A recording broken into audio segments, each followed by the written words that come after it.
भगवान महावीर स्वामी के श्री चरणों में कोटि से वंदन। युग प्रदान आचार्य महासमुद्र के श्री चरणों में कोटि से वंदन। मुनिवृंद, उपस्थित धर्म प्रेमी भाई और बहनों, दैनिक प्रवचन के अंतर्गत आज का विषय है पूज्य कौन। पूज्य कौन। 10वें कालिक सूत्र में बहुत ही सुंदर बताया गया है। अलोलुए अकुए अमाई अपे सुने यावी अदीन वित्ती नु भावये नो ये भावियप्पा अको हल्ले इसयास पूज्यो अको हल्ले इसयास पूज्यो। पूज्य कौन होता है? जो रस लोलुप नहीं होता, इंद्रजाल आदि के चमत्कार प्रदर्शित नहीं करता, माया नहीं करता, चुगली नहीं करता, दीन भाव से याचना नहीं करता, दूसरों से आत्मश्लाघा नहीं करवाता, स्वयं भी आत्मश्लाघा नहीं करता और जो कुतूहल नहीं करता वो पूज्य है। भारतीय संस्कृति में संत परंपरा को उच्च कोटि का आदर सम्मान दिया गया है।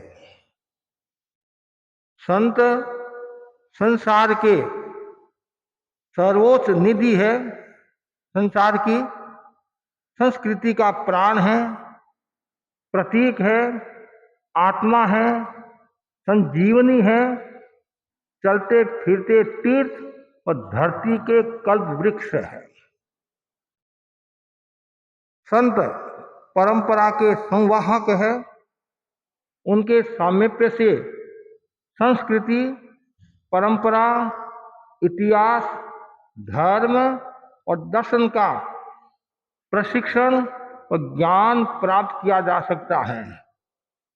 उनकी शुभ दृष्टि जिस पर पड़ जाती है उसका सोया भाग जाग जाता है, उसकी अंतः चेतना जागृत हो जाती है। अज्ञानी भी ज्ञानी हो जाते हैं, नास्तिक भी आस्तिक हो जाते हैं, पापी भी पावन हो जाते हैं, अज्ञ भी विज्ञ हो जाता है और भोगी भी योगी बन जाता है। दो परंपरा है, श्रमण परंपरा, ब्राह्मण परंपरा। श्रमण परंपरा में जैन, बौद्ध आदि आते हैं। बौद्ध में भिक्षु कहा जाता है और जैन परंपरा में मुनि कहा जाता है, साधु कहा जाता है। बात वही है, भिक्षु, लेकिन शब्द का भी अपना मूल्य होता है। उत्तराधीन सूत्र में भी बहुत सुंदर बताया गया है। साधु संसार के लिए पूज्य होते हैं। मनुष्य तो साधु संतों की पूजा करता ही है, देवता भी साधु संतों की पूजा करते हैं और वे स्तुति करते हुए अपने आप को भाग्यशाली मानते हैं। जब इंद्र तीर्थंकरों की स्तुति करता है, देवता साधु संतों की स्तुति करता है, तो वे अपने आप को इतना भाग्यशाली समझते हैं और वो कहते हैं हमें मनुष्य का जन्म मिले, हम भी साधु बनकर कर्मों का क्षय करके मोक्ष को प्राप्त हुए। साधु बनना एक बात है, साधना में रम जाना दूसरी बात है। वेश परिवर्तन के साथ में क्लेश परिवर्तन जरूरी है। क्लेश रहित जो जीवन जीता है उसकी साधना फलीभूत होती है। जो साधु होता है वो साधु नहीं होता है। तो पहला सूत्र बताया गया, पूज्य कौन? जो रस लोलुप नहीं है। 6 बीघे जो बताई गई है, दूध दही आदि, साधु बन गया और दिन भर वह खाने पीने में मशगूल है, दिन भर रस लोलुपता की बात करता है, किसके घर में क्या माल मिलता है और उसकी खोज करता रहता है, तो वो पूज्य नहीं होता, साधु नहीं होता है। एक तो आवश्यकता के अनुसार जाना पड़ता, वो अलग बात है। कोई साधु बीमार है, अस्वस्थ है, कोई चीज की आवश्यकता है, तो वो अलग बात है। एक रस लोलुपता की दृष्टि से और बार बार घूमता रहता है तो एक प्रश्न चिन्ह खड़ा होता है। इसलिए कहा गया है, जो रस लोलुप नहीं है वह साधु है, वह पूज्य है। कितनी सुंदर बात, पूज्य। देखो, हर व्यक्ति पूज्य नहीं हो सकता है। जिसके जीवन में त्याग होता है, वैराग्य होता है, वही पूज्य होता है। तो पहला सूत्र बताया, जो रस लोलुप नहीं है, जो सहज मिला उसी में जो संतुष्टि रखता है, वो पूज्य होता है। आषाढ़ भूति का उदाहरण आता है। जब वो गोश्री के लिए जाते हैं, एक घर में उनको लाडू मिलता है। फिर उनके मन में आया, ये लाडू तो मेरे गुरुजी लेंगे, मेरे को क्या मिलेगा। ऐसे करके रूप परिवर्तन करके 4-5 लाडू ले लेता है, 6 लाडू ले लेता है, बहुत खुश होता है। कहानी लंबी है, लेकिन उस रस लोलुपता के कारण, लाडू के कारण वो साधना से च्युत हो जाता है। गुरु के वचन से वापिस आ जाता है, आत्मा का कल्याण कर लेता है। लेकिन एक बार तो वह रस लोलुपता के खातिर वो साधना से च्युत हो जाता है। केसरिया मोदक की बात आती है, सुव्रत मुनि का नाम आता है, सुव्रत मुनि केसरिया मोदक की। वो केसरिया मोदक का नाम सुना, पीछे की स्मृति ताजा होगी, और वो केसरिया मोदक घूम रहा है, केसरिया मोदक मिले, केसरिया मोदक मिले। अब केसरिया मोदक ऐसे थोड़ी मिलता है। और ऐसे करते करते सूर्यास्त हो गया, आधी रात होगी, आधी रात होगी, वो उसी में केसरिया मोदक, केसरिया मोदक, केसरिया मोदक। तो जिनदास नाम का संभवतः एक श्रावक था, उसने सुना कि मुनिराज रात को ऐसे कल्पता नहीं है और ये केसरिया मोदक की बात कर रहे हैं। लेकिन वो श्रावक भी समझदार था। कुछ ऐसे श्रावक हमारे हुए हैं जिन्होंने साधुओं को भी संयम में स्थिर कर दिया, स्थिर कर लिया। आलोचना नहीं, बदनामी नहीं, उनको संयम में स्थिर कर लिया। आया महाराज पथेड़ वंदामी, गोश्री की कृपा कराओ। आधी रात को कह रहा है, मेरे यहाँ केसरिया मोदक है, अब कृपा कराओ। जैसे ही केसरिया मोदक का नाम सुना तो खुश हो गए। वो केसरिया मोदक के लिए तो घूम रहे थे, केसरिया मोदक के लिए तो घूम रहे थे, और पधारो। संभवतः व्रत भी निर्जा दिया। फिर कहा, महाराज थोड़ा आकाश को देख लो। क्या देखो? आकाश को देख लो। जैसे ही आकाश को देखा, सूरज नहीं, तारा, अरे गजब हो गया। रात का टाइम, ओ हो, कहा मैं साधु, साधु हूं, मैं साधु हूं। मैंने घर बार किस लिए छोड़ा? साधना के लिए, केसरिया मोदक के लिए घर बार नहीं छोड़ा। चिंतन बदला, भावना बदली, उत्कर्ष हुआ, आत्मा का कल्याण हो गया। पूज्य। ठीक है, ठोकर लग सकती है, साधना से च्युत भी हो सकता है, लेकिन वापिस समझ जाता है तो वो तो निहाल हो जाता है, नहीं तो बेहाल हो जाता है। लेकिन वास्तव में पूज्य कौन है? जो रस लोलुप नहीं है। दूसरा बताया गया है, बहुत सुंदर है, जो इंद्रजाल आदि के चमत्कार प्रदर्शित नहीं करता है। ये बात नहीं, ये इंद्रजाल का प्रदर्शन करता है, ऐसा है वैसा है, ऐसे करता है, ये देखो ये मिल गया, ये देखो ये। आजकल सुनते नहीं आप, ये क्या बोलते हैं, जादू, हाँ यांत्रिक है, तांत्रिक है, तो बस देखो ये आ गया, ये आ गया, तो लोग प्रभावित होते हैं। अरे किसी ने कहा मेरे को खरबूजा चाहिए, ये खरबूजा, पैसा चाहिए, ये पैसा, तो लोग तो प्रभावित होते। चमत्कार को नमस्कार, लेकिन वह साधना से च्युत हो जाता है। इसलिए कहा गया पूज्य कौन है? कि जो इंद्र जाल आदि के चमत्कार प्रदर्शित नहीं करता है। हमारे साधुओं के पास में भी रिद्धि हो सकती है, सिद्धि हो सकती है, ज्ञान हो सकता है, लेकिन उसका हम दुरुपयोग नहीं करते हैं, मर्यादा के अनुरूप रहते हैं। और जो साधु मर्यादा के अनुरूप कार्य नहीं करता है, कि इंद्रजाल माया आदि ये प्रदर्शित करता रहता है, तो साधना में उसके बट्टा लगता है। और कभी कभी आचार्य भी अनुशासनात्मक कार्रवाई करते हैं और संघ से अलग कर देते हैं। तो पूज्य कौन? तीसरा जो सूत्र बताया, जो माया नहीं करता, जिसकी आत्मा सरल है, सहज है, कोई दाव पेच नहीं करता है, न कोई ठग पड़ा करता है, न दम कपट, कुछ नहीं, वह पूज्य होता है। बहुत कठिन काम है सरल होना। बिरले जीव ही सरल होते हैं, और साधना के क्षेत्र में तो सरल होना बहुत जरूरी है। और मैं तो बार बार कहा करता हूं, जो सीधा है वह सिद्ध होता है, और जो टेढ़ा है वह कभी सिद्ध नहीं होगा। जिसकी आत्मा सरल है, भोला नहीं होना, भोला नहीं होना, भला होना। भोला में फर्क पड़ जाता है। भला होना और सरल होना तो शुद्धि होगी। और आजकल तो देखते हैं श्रावक समाज भी बड़ा होशियार है, ये इसको ठगता है और वो खुश होता है कि मैं ठग हूं, तुम्हारे को पता नहीं है माँ ठग है। तो ठग है तो ये माँ ठग है, दोनों एक दूसरे को ठगते रहते हैं। वो एक छोटी सी बात आती है, गुरुदेव तुलसी फरमाते थे, दो दोस्त थे, दोनों में बहुत प्रेम था, घनिष्ठ संबंध था, गहरी दोस्ती थी। आज भी हम देखते कुछ ऐसी दोस्ती है जो इतनी है, कुछ भी हो जाए, मेरे प्राण चले जाए, लेकिन मैं मेरे दोस्त को नहीं छोड़ूंगा। एक बार की बात है, एक दोस्त बोला मुझे काफी समय के लिए बाहर जाना है और पूरा परिवार हम जा रहे हैं, और तो मेरे पास ज्यादा कोई संपत्ति नहीं है, मेरे घर में लोहा बहुत है, लोहा लोहा बहुत है, और तू ऐसा कर, मेरे पास जितना लोहा है वो मैं तुम्हारे घर पर रख दूं। क्यों? चोरियां खूब होती है, कोई चोर लोहा लेकर चला जाए। दोस्त बोला भाई तुम्हारा ही घर है, जहां तुम्हारी इच्छा हो वहां रख दो, जहां तुम्हारी इच्छा हो वहां रख दो, कोई मना ही नहीं है।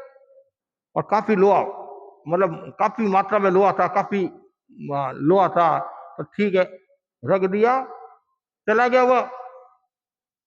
कुछ समय के बाद में क्या होता है, लोहा का भाव बढ़ जाता है, लोहा का भाव बढ़ गया। सोना चांदी का भाव तो खूब बढ़ता है, और अपेक्षाकृत लोहा का भाव कम बढ़ता है। तो इन वर्षों में लोहा का भाव भी काफी बढ़ने लग गया। बीच में तो एक बार बहुत उफान आया था, लोहा का भाव खूब बढ़ गए थे। तो लोहा का भाव बढ़ा, उसके मन में दूसरा भाव आ गया, नई कल्पनाएं, और इतना भाव। अब कोई गवाही तो है नहीं, साक्षी तो है नहीं है, रखा है, मेरे को इतना ही कहना है, कुछ भी कह दूंगा मैं। उसकी नीयत खराब होगी, उसके मन में पाप आ गया, अब मुझे लोहा वापिस नहीं देना है। कुछ समय के बाद में वो आया, कुछ दिन बीते, उसने भी सुना लोहा का भाव आसमान में चला गया है, तो मौका है मैं लोहा बेच दूं, मेरे खूब धन हो जाएगा, अच्छी हवेली बना दूंगा, बच्चों के संबंध भी हो जाएंगे, खूब ठाट बाट के साथ में रहेंगे। अब वो लोहा कहाँ रखा हुआ था? दोस्त के वहां रखा हुआ था। तो उसने सोचा दोस्त पहुंचा देगा। एक दिन बीता, 2 दिन बीता, 3 दिन बीता, 4 दिन बीता, 5 दिन बीता, लेकिन वो तो नाम ही नहीं लेता। आखिर उसने कह दिया भाई और लोहा मेरे को वापस दे दे, भाव अच्छे आए हुए मैं बेच दूं। जैसे कहा, और ऐसा वो उदास हुआ, गमगीन हुआ, और इस भाषा में बोलने लगा। वो सामने वाला देखता रह गया कि भाई क्या करूं। तू गया, और थोड़े समय के बाद में चूहा खूब उत्पन्न हो गए। क्या? इतने चूहे उत्पन्न हो गए, एक को भगाता हूं तो दूसरा तैयार होता है, दूसरे को भगाता हूं तो चौथा तैयार होता है। खूब भगाता हूं, लेकिन हुआ क्या, जितना लोहा था तो सारा का सारा लोहा चूहे लेकर चले गए हैं, बिल में लेकर चले गए। मैंने बहुत कोशिश की कि मैं बचा दूं बचा दूं बचा दूं, और भाई ऐसे कैसे चूहे लोहे को ले जा सकते हैं? क्या करो भाई, ये जमाना है, जमाना है, कुछ भी हो सकता है। मैंने बहुत कोशिश की, चारों ओर बिल भी वो सब देखा, लेकिन छोटे मोटे वो कहाँ के कहाँ छिपा दिए, पता नहीं है। अच्छा कोई बात नहीं, तो भाई उसमें उदास होने की बात नहीं है, निराश होने की बात नहीं है। पंचमार है, इसमें कुछ भी हो सकता है, कलयुग में कुछ भी हो सकता है, कोई बात, no tension all your tension. इसके खातिर हमारे संबंध नहीं बिगाड़ने हैं, संबंध नहीं बिगाड़ने हैं, आना जाना बंद नहीं करना है। वो तो खुश हो गया, मेरा काम तो, उसको पता नहीं ये तुम्हारा बाप है, ये भी कम नहीं है। और थोड़े समय के बाद में क्या होता है, चातुर्मास लगा। चातुर्मास का पहला 2 महीना श्रावण महीना होता है। श्रावण महीना में क्या होता है, कन्याओं को भोजन कराया जाता है। कन्याओं को, ऐसा अलग अलग परंपराओं में है, कन्याओं को भोजन कराया जाता है। तो उसने अपने दोस्त से कहा, दोस्त आज मैं कन्याओं को भोजन कराऊंगा, बिटिया को भी भेजना, बिटिया को भी भेजना। उसने कहा तुम्हारी बिटिया कभी भी ले जाओ, कि कोई बात नहीं भेज देना। तो सद धज का सोना आदि गहना, अच्छे कपड़े, अब फंक्शन में जाते नहीं, फंक्शन में जाते नया कपड़े पहन कर आते हैं, और जाते हैं सब लोग देखे मेरे को, भाई हाँ अमुक सेठानी आई है, अमुक सेठ की लड़की आई है। पहले ये थोड़ा ज्यादा रहता, आज भी थोड़ा मन में थोड़ा तो रहता नहीं कि लोग मेरी साड़ी देखेंगे, ओहो 50,000 की साड़ी है, लाख की साड़ी है, वो है ये है, मेरा शर्ट कितना जोरदार है, सब मेरे को देखेंगे। मनुष्य का स्वभाव है, प्रदर्शन का स्वभाव है। जैसा ये प्रदर्शन करते हैं, वैसे आत्मा का निर्देशन करोगे तो बेड़ा पार हो जाएगा। प्रदर्शन और दर्शन, आत्मा का दर्शन करो, लेकिन आत्मा का दर्शन होता नहीं है, आत्मा का निरीक्षण होता नहीं है। अब आई, उसने स्वागत किया, खूब ठाट बाट के साथ में उसको भोजन कराया, और फिर उसने क्या किया, उस लड़की को तलघर में छिपा दिया, ऐसी जगह छिपा दिया किसी को पता नहीं चले।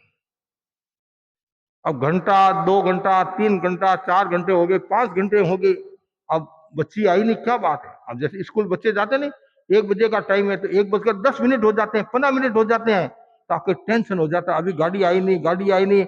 अब बड़ा बाजार फोन करते हैं, जल्दी करो, लड़की अभी आई नहीं है, लड़का आया नहीं, क्या हुआ क्या हुआ। तो वैसे उसको भी चिंता हुई, अभी आई नहीं, तो वो आया कि भाई क्या हुआ, लड़की को भेजा नहीं।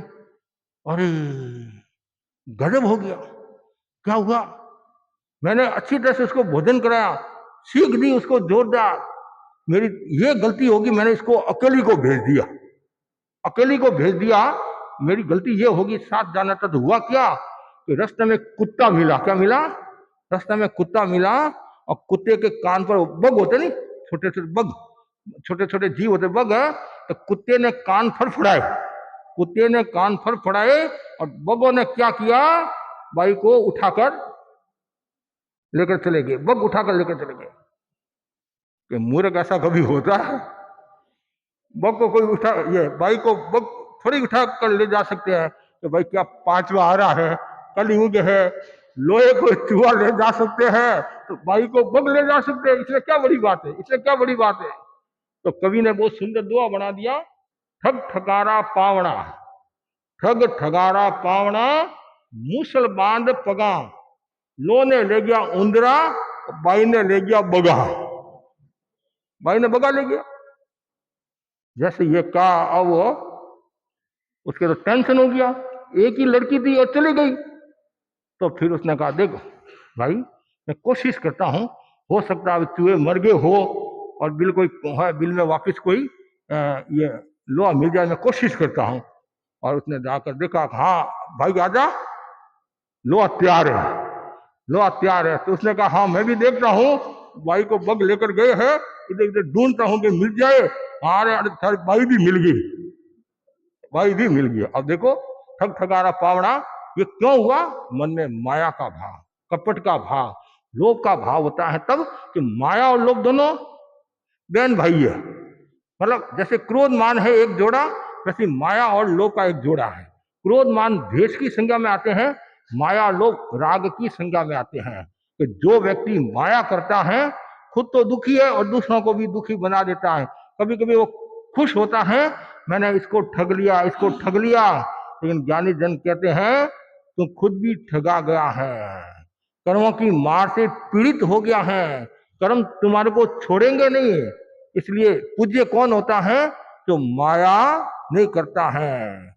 आगे बताया गया है चुगली नहीं करता। पूज्य कौन होता है? चुगलखोर होता है ना, चुगलखोर, चुगली नहीं करता है। 18 पाप में एक पाप चुगल भी आता नहीं, चुगली नहीं करना। कुछ लोगों का स्वभाव होता है चुगली करना, इधर उधर की बातें करना, भिड़ाना करना। मतलब आदमी कितना है, वो सामने तो मीठा बोलेगा, इतना मीठा बोलेगा, इतना मीठा बोलेगा, वो सोचता है इसके जैसा कोई दोस्त नहीं है। ज्ञानी जन कहते हैं, हमारे आगमों में आया है, पिट्टी मनसम ने खाई जा, पिट्टी मनसम ने खाई जा। पर जो चुगलखोर होता नहीं, वो क्या करता है? पीठ का मांस खाता है। पीठ का मांस का मतलब क्या हुआ? पीछे से छुरा मारता है, मतलब पीछे से ऐसी बात करता है। तो बहुत ये गजब की बात है कि जो व्यक्ति चुगली करता है, चुगलखोर होता है, चिकने कर्मों का बंधन होता है। चुगल करंता चुगल का दोनों होठ जुड़न, मल नाकन अच्छा मिलिया दो ठीक रातन। कुछ समझ में आया आपके? नहीं आया होगा। जैसे बच्चा पुराने समय लेटरिन जाता था नहीं, तो मटकी का जो ठीकरा होता है ना, ठीक है, ठीकरी, तो दो ठीकरी से मतलब उसको उठाकर साइड में मल फेंकते थे, मल फेंकते थे। तो यहाँ बताया, तो ये दो होठ है, चुगल करंता चुगल का दोनों होठ जुड़न, मल नाकन अच्छा मिलिया दो ठीकरा तन। ये दो ठीकरा हो गया नहीं, दो भाग है, ये दो ठीकरा अच्छा है मल नाकने के लिए। कितनी गहरी बात बता दी है। इसलिए सावधानी रखो।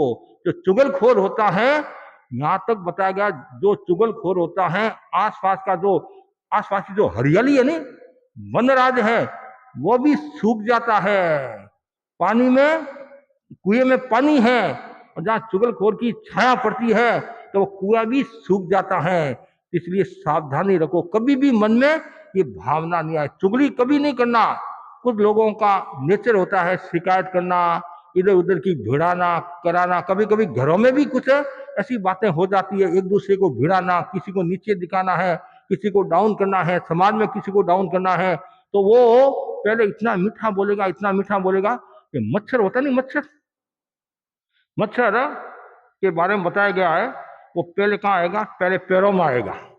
मच्छर जब भी आता नहीं, पहले पैरों में आता, ऐसे वंदना करता है, वंदना करता है, वंदना करता नहीं, वंदना करता है। और कभी कभी पैरों में तो बाद में आता है, पहले कान में आता है। तो कान के मतलब कान के पास में आता, ऐसे करता है कोई, वो आपको शिक्षा दे रहा है, तो शिक्षा कि भाई आ गया हूं, और फिर पैरों में वंदना करता है, ऐसे मारकर भाग जाता है। तो वैसे ही चुगलखोर होता नहीं, चुगलखोर होता है तो पहले आता है मीठा बोलता है, इतना मीठा बोलता है, इतना मीठा, फिर करता है वो प्रहार, ऐसा प्रहार करता है तो जिंदगी भर तक और उसको याद करते हैं।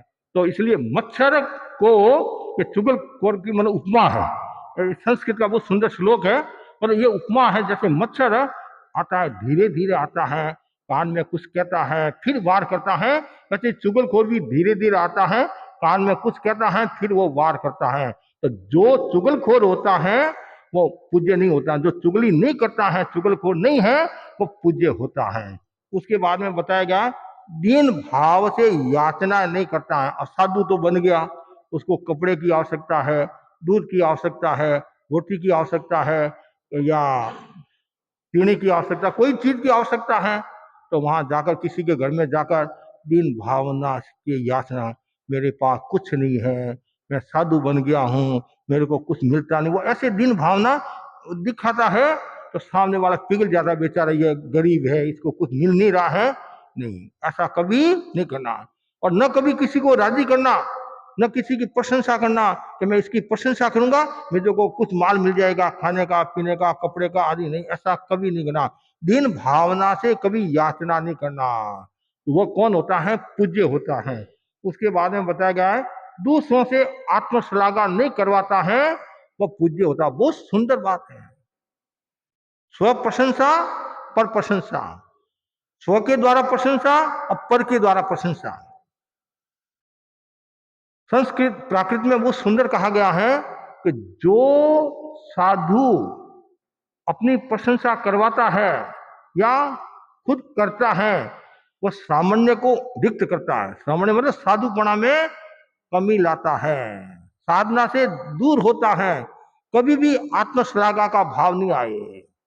कभी कभी ऐसा होता है खुद तो नहीं करता है तो उसके आसपास वाले प्रशंसा करते हैं या इशारा करा देता है कि आज मौका है, खूब भीड़ है, 5,000 10,000 लोग हैं, तू मेरे बारे में थोड़ा ऐसा बोल दे। नहीं, न तो आत्मश्लाघा करना और न करवाना। ऐसा कहा जाता दूसरों की प्रशंसा करो, दूसरों के गुणों की प्रशंसा करो और तब तो आनंद है। स्व की प्रशंसा करता है तो आनंद कहाँ है? आनंद ही है। एक तो जानकारी की दृष्टि से आप कोई बात बताते हैं तब तो एक अलग बात है, उसके तो हाव भाव से पता चल जाएगा, हाव भाव से पता चल जाता है। जैसे मैंने कोई कार्य किया, अच्छा कार्य किया कि भाई मैं लोगों को बताऊंगा तो लोगों को प्रेरणा मिलेगी, वो भी शासन की परवाह ना करेंगे। नहीं तो आपको कैसे पता चलेगा कि भिक्षु स्वामी ने इतना कार्य किया, आचार्य ने इतना कार्य किया, हमारे साधु साधुओं ने इतना कार्य किया, आपको कैसे पता चलेगा? हम आपको बताएंगे तब पता चलेगा, नहीं या तो किताब पढ़ोगे तब पता चलेगा। कुछ बातें ऐसी है किताबों में नहीं मिलती है, श्रुतानुश्रुत आगे से आगे बातें मिलती हैं। तो वो एक तो यथार्थ की दृष्टि कहते हैं, जिन शासन की प्रभावना की दृष्टि से कहते हैं, और लोगों को कुछ ज्ञान मिले उस दृष्टि से कहते हैं, वो अलग बात है।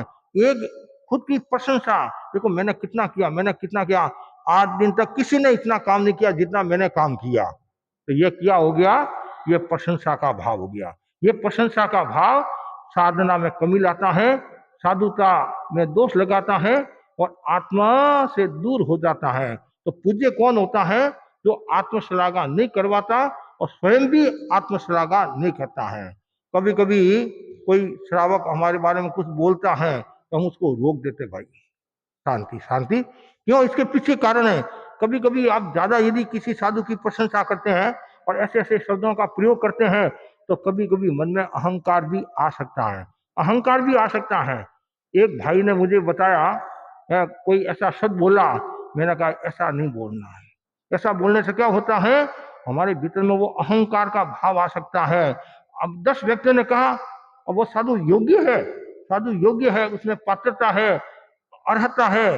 अब 10 व्यक्ति यदि कहते बार बार तो उसके मन में कहीं न कहीं वो अहंकार का भाव आ जाता है और कहीं न कहीं वो पद लोलुपता में फंस जाता है और साधना से दूर हो जाता है। इसलिए किसी मुनि के बारे में भी कोई कहना है तो वो सोच विचार कर कहना चाहिए ताकि उनकी साधना में कहीं कमी नहीं आए।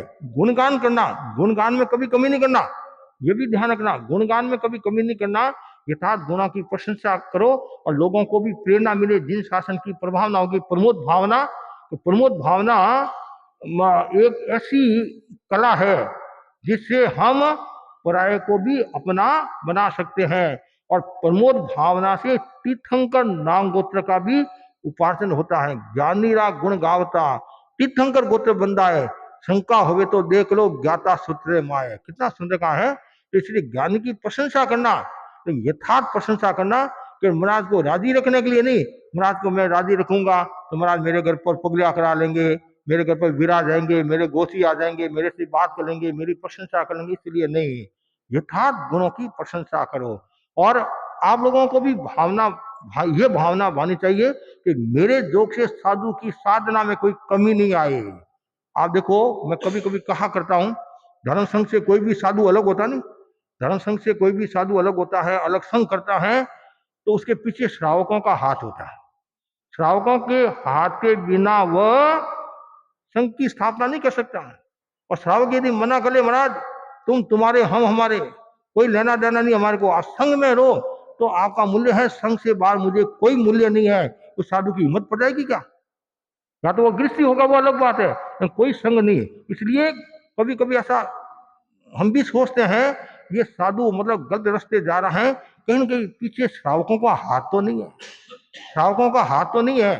श्रावक भी अपने स्वार्थ के वशीभूत होकर, या श्रावकों के मन में थोड़ी कोई कलुषता का भाव है, मालिन्य का भाव है, या विरोध का भाव है कि मौका है इस साधु को ऐसा कर ले, कभी ऐसा नहीं करना। इसलिए सावधानी रखो, साधु संतों की सेवा करो, उनकी सन्निधि में रहो, उनके पास से कुछ प्राप्त करो, लेकिन न तो झूठी प्रशंसा करना, न साधु को फंसाना। तो यहाँ बताया गया है कि जो न खुद आत्मश्लाघा करता है और न करवाता है, वह पूज्य होता है।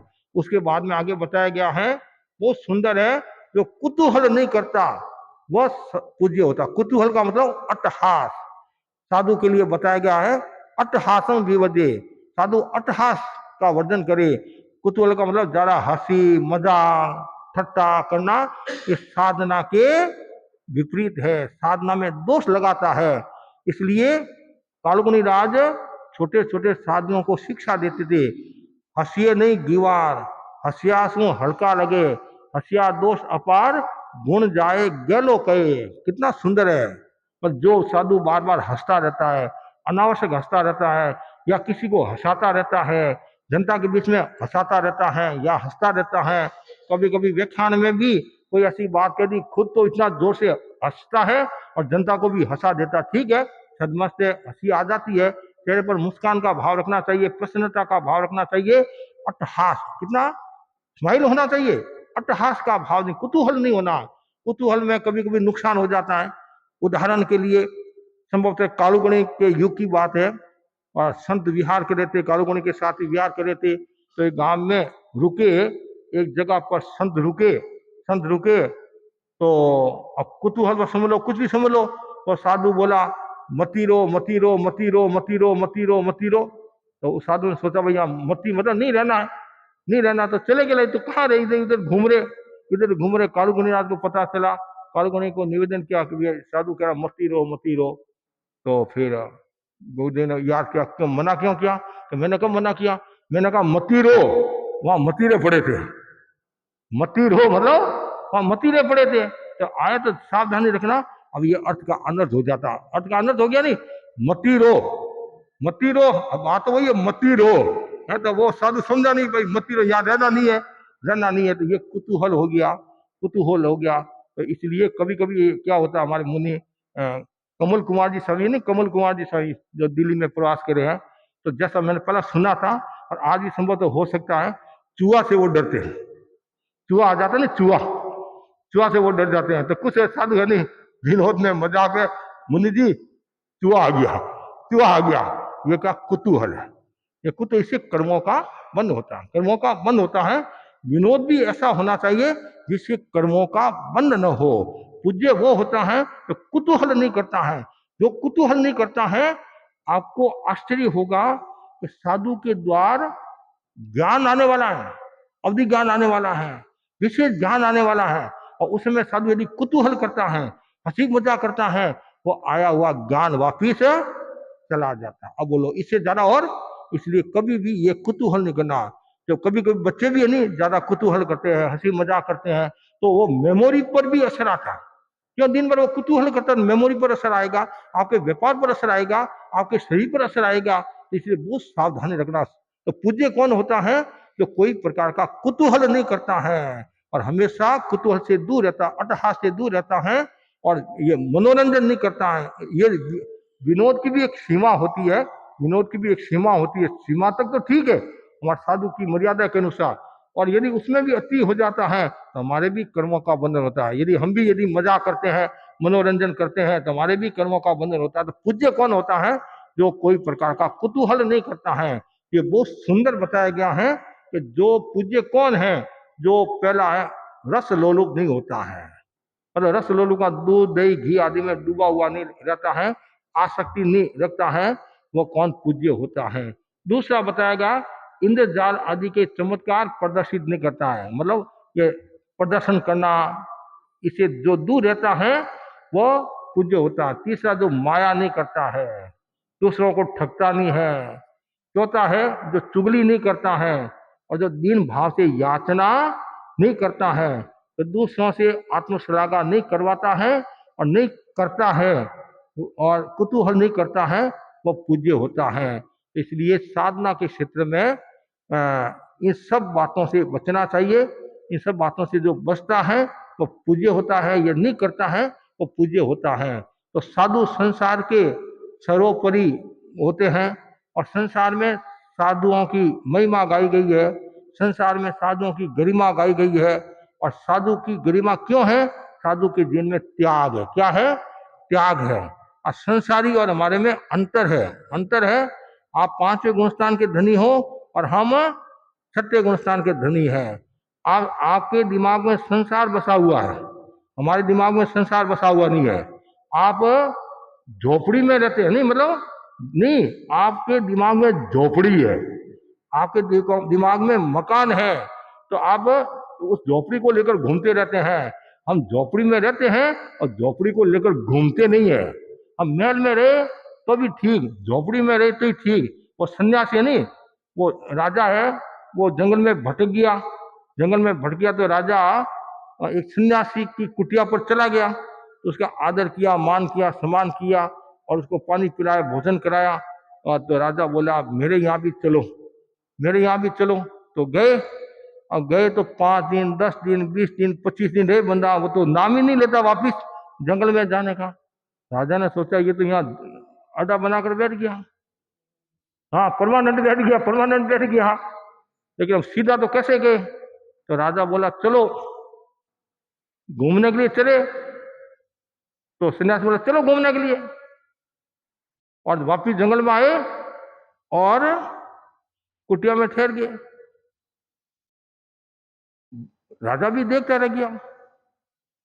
सन्यासी ने कहा आपके दिमाग में मैल बसता है, मेरे दिमाग में मैल नहीं बसता है। हमारे को जो मिलता है उसी में संतुष्टि है। कभी घी गना, कभी मोती छड़ा, कभी बादाम का सीरा भी मिल जाता है तो कभी आटे का सीरा ही नहीं मिलता है, कभी राबड़ी मिल जाती है, कभी रबड़ी भी मिल जाती है। इन सब में हम संतोष करते हैं, इसलिए हमारी महानता है।